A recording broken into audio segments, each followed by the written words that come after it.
carruurta yar carruur guri laga guuray oo ay muuqato runtii yani in reerkii xoolihii markii hore la kaxeeyey oo xoolihii wixii noolaabaa la kaxeeyey oo ladnaabaa la kaxeeyey kadibna xayeesheer baa laga tegey carruurta meesha lagaga tegey waxaa muuqda runtii dayac biyo iyo baatoon inaanu oolin carruurta yarar baanu nimo aanu waraysanay in saaka wax afka ma saarin hadda timirtii aanu u qaybinayna dadka waxaanu u kaliftay inaanu furo gacmaha u saaro qof walba aan wax siino si uu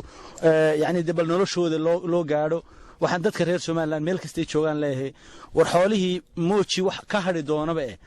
dadkii aan badbaadino bal aan isku dayno dadkeenu badbaadino ilaahay subhanahu wa ta'ala ilaahay baa gargaar ilaahay waxaan weydiinayna in ilaahay roob u shubo u gargaaro umadiisa ilaahay subhanahu wa ta'ala aanu barino aan dadkana waxaynu la gaari karayno wax walba waxbay tarayaan la gaadhno waa sidii aan horu sheegay ceelaf weyn kaga beegan in ka badan 30 kilomitir galbeedka kaga beegan marka wax weeye meel walbana koon walbana saasa looga soo qaylinaya bari iyo galbeed mid walba yani meesh saasa loo soo qaylinaya ilaahay baa wax la gaari karay ilaahay subhanahu wa ta'ala naxariistiisa iyo gacantiisa weyne ilaahay baanu bareena laakiin duruuftaas jirta waa arkaysan carruurta yar yar cidlada joogta xeradoodii arigu waa wax kan waa xeradoodii arigu waad arkaysaa xeradoodii arigu waxa soo ahaa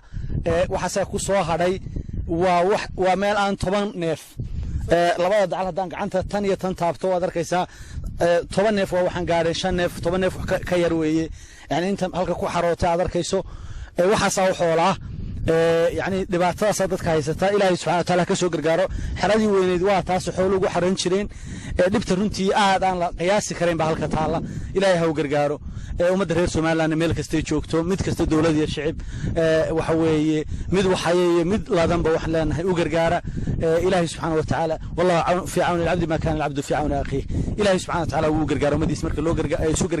جرجارة وحيا كتر كريسان كترة وما